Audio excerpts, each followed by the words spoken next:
I've got my roll fondant here, kneading it up. Make sure you knead it up enough so that it has the elasticity you need to go around all this.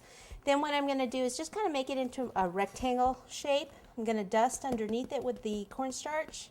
Take my rolling pin. And we want to try to keep it elongated in a rectangle shape. And then I'll go this way, back and forth.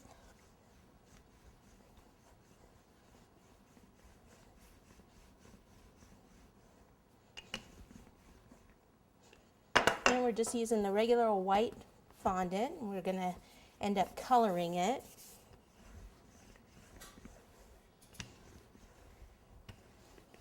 Yeah, it looks like I just need a little wider there in the middle, and I think we will be just about there. Okay.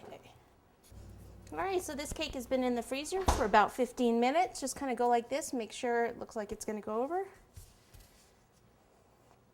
All righty. I'm left-handed, so I put it over on the right side. If you have any jewelry on, you want to make sure that you take it off, which I probably could have done ahead of time. Then what I'm going to do is lift it up over my arm, slide the cake this way, make sure that it's flat there at the end, flip it over, a little short down this end. So I'm going to lift it up, bring it a little bit further down. If you are going to be short, you'll probably be able to stretch it out a little bit. Once I get it over there, see it's a little short here, but by the time it stretches, can you see that? It's a little bit short here, not much.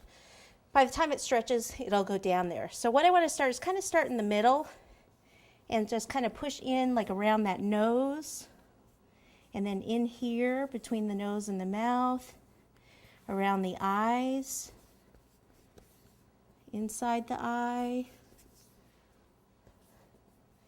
inside the eye here, inside the mouth, down inside this area, below the mouth. And we can go up here.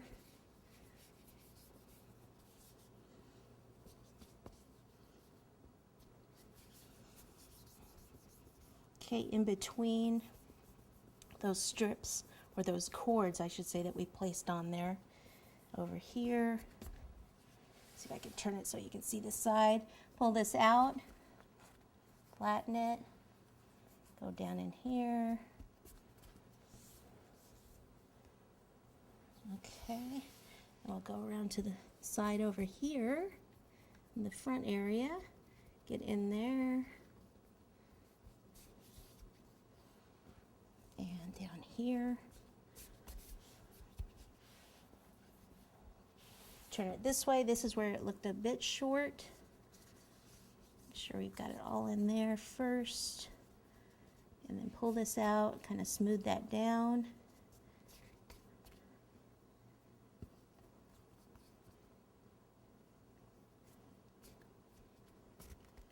Okay, so once we kind of get that on there, we can go ahead and get the pizza cutter and trim around the edges.